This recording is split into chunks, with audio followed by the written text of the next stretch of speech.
আসসালামু আলাইকুম, সবাইকে স্বাগত জানিয়ে আমরা আরো একটি পর্ব শুরু করছি। এই পর্বে আমরা কতগুলো দৈনন্দিন জীবনের প্রয়োজনীয় ইংরেজি শব্দ কিভাবে আমরা উচ্চারণ করব বা কিভাবে আমরা বাংলা থেকে সেগুলোকে ট্রান্সলেশন করব সেগুলোই দেখছি। আর এ পর্বে আমি শুরু করছি, আমি অপেক্ষা করছি এই সেন্টেন্সটি দিয়ে। আমি অপেক্ষা করছি। সো আমি এখানে সাবজেক্ট, অপেক্ষা করা মানে হচ্ছে ওয়েট। ওয়েট মানে অপেক্ষা করা, আমরা জানি। এবং করছি, করছি মানে হচ্ছে যে একটা চলমান প্রক্রিয়া, মানে একটা কন্টিনিউয়াস ফর্ম।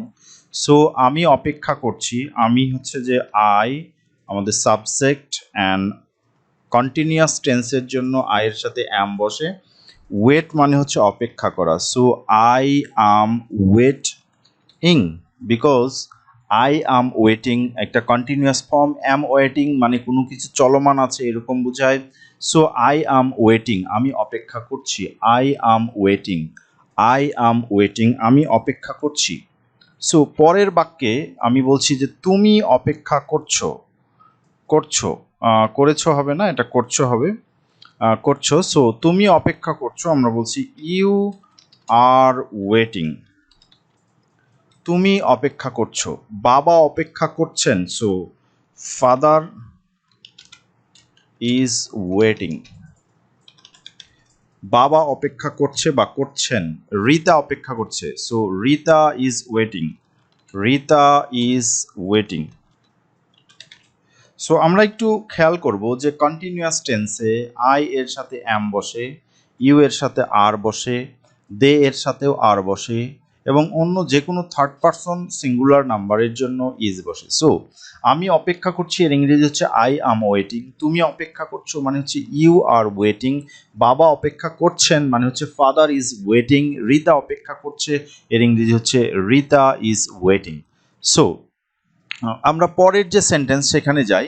সেখানে আমরা প্রশ্নবোধক বাক্য করছি। তুমি কি অপেক্ষা করছো? তুমি কি অপেক্ষা করছো? সো তুমি অপেক্ষা করছো এর ইংরেজি হচ্ছে ইউ আর ওয়েটিং। সো তুমি কি অপেক্ষা করছো, আমরা জানি কোনো একটি সেন্টেন্সে যদি অক্সিলারি ভার্ব থাকে তাহলে অক্সিলারি ভার্বকে প্রথমে নিয়ে আসলেই সেন্টেন্সটি মূলত প্রশ্নবোধক হয়। সো আর ইউ ওয়েটিং, আমরা বলছি আর ইউ ওয়েটিং। তুমি কি অপেক্ষা করছো? আর ইউ ওয়েটিং, তুমি কি অপেক্ষা করছো? বাবা কি অপেক্ষা করছেন? সো ফাদার ইজ ওয়েটিং, এখানে is father waiting. Father, father waiting. বাবা কি অপেক্ষা করছেন? রিতা কি অপেক্ষা করছে? সো আমরা বলবো is Rita, Rita waiting. So is Rita waiting এর বাংলা হচ্ছে রিতা কি অপেক্ষা করছে। সো আমরা পরের যে সেন্টেন্স সেটা একটু দেখব। আমি খুবই দুঃখিত। আমি দুঃখিত মানে আমি হই দুঃখিত, এটা মূলত। সো আই, এখানে আমি আই, এবং দুঃখিত, দুঃখিত হওয়া। সো এখানে একটা ভার্ব প্রয়োজন। দুঃখিত কিন্তু আসলে এটা দুঃখ প্রকাশের ভাব, যেখানে নাউন আছে। সো আই, আই আম হবে। সো আই আম, আমি হই। I am sorry. সরি মানে দুঃখিত, সরি মানে দুঃখিত। সো খুবই, যেহেতু খুবই আছে সেহেতু আমরা ব্যবহার করব very. So I am very sorry. I am very sorry মানে আমি খুবই দুঃখিত। আই আম ভেরি সরি, আমি খুবই দুঃখিত। সো তুমি কেন খুবই দুঃখিত? দেন কেন এর ইংরেজি হচ্ছে হোয়াই। সো হোয়াই, তুমি, যেহেতু তুমি আমাদের সেকেন্ড পার্সন ইউ এর সাথে আর বসে। So why are you. So কেন তুমি খুবই দুঃখিত মানে হচ্ছে ভেরি সরি। ভেরি, সো কেন তুমি খুবই দুঃখিত এর ইংরেজি হচ্ছে why are you very sorry. Why are you very sorry. I am very sorry, আমি খুবই দুঃখিত। Why are you very sorry, তুমি কেন খুবই দুঃখিত, আমরা তখন বলতে পারি আপনি কেমন দেখেন। আপনি কেমন দেখেন, আপনি দেখেন মানে হচ্ছে ইউ লুক। ইউ লুক, আপনি দেখেন। ইউ লুক মানে হচ্ছে আপনি দেখেন বা তুমি দেখো, রাইট? সো কেমন দেখেন। So how do you look, আমরা বলবো তখন হাউ ডু ইউ লুক, আপনি কেমন দেখেন। আপনি কেমন দেখেন, বাট আমাদের পরের প্রশ্নটা আমরা একটু দেখি বা পরের সেন্টেন্সটা, আপনি দেখতে কেমন। So how do you look এর বাংলা হচ্ছে আপনি কেমন দেখেন, বাট আপনি দেখতে কেমন এর ইংরেজি হচ্ছে how do you look like. আপনি দেখতে কেমন, how do you look like, আপনি দেখতে কেমন। সো লুক লাইক মানে হচ্ছে দেখতে কেমন, আর লুক মানে দেখেন। সো লুক মানে দেখা, লুক লাইক মানে দেখতে কেমন, রাইট।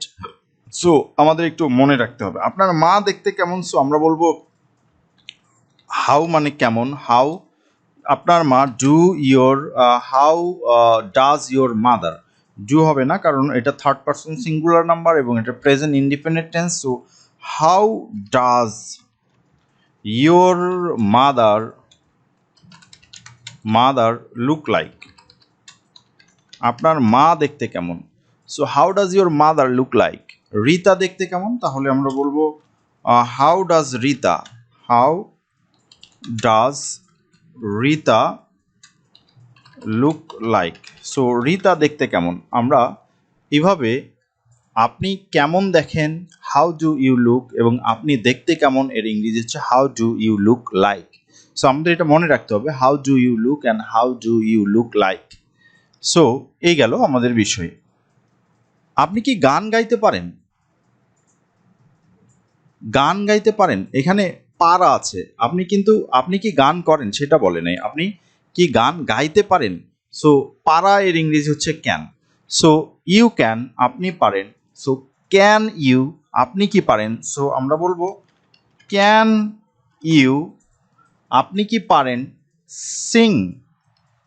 সিং মানে গান করা, এ সং। আপনি কি গান গাইতে পারেন, can you sing a song, আপনি কি গান গাইতে পারেন। Can you sing a song, আপনি কি গান গাইতে পারেন। আপনার বোন কি গান গাইতে পারে, ক্যান ইউর সিস্টার, রাইট। আমরা বলবো can your sister Singh a song, right.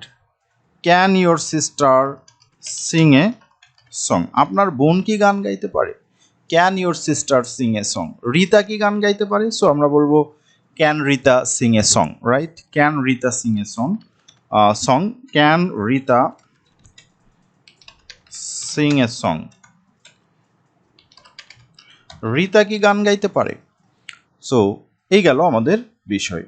So আমি পড়তে ভালোবাসি, আমি ভালোবাসি, আই লাভ, পড়তে মানে হচ্ছে টু রিড। সো আমি এর ট্রান্সলেশন করব, আই লাভ মানে ভালোবাসা, টু রিড পড়তে। সো আমি পড়তে ভালোবাসি, I love to read, I love to read, I love to slip, I love to swim.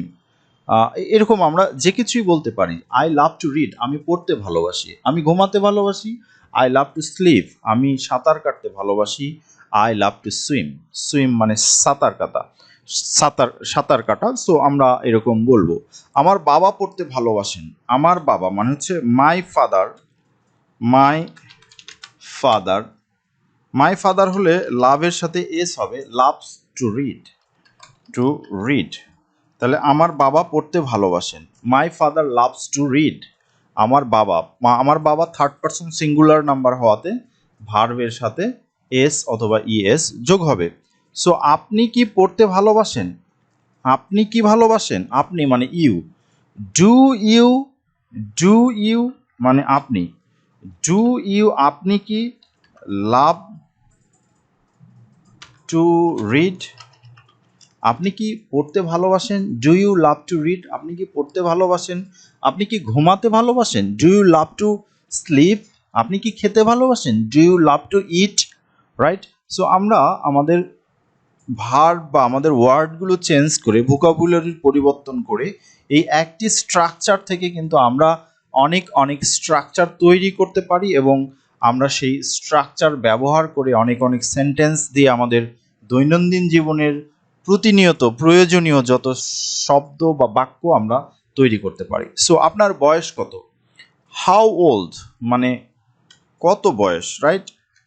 How old are you, how old are you, আপনার বয়স কত? How old are you? You are 10 years old, you are 10 years old, so how old are you? আপনার বাবার বয়স কত? তাহলে আমরা বলবো how old is your father, right?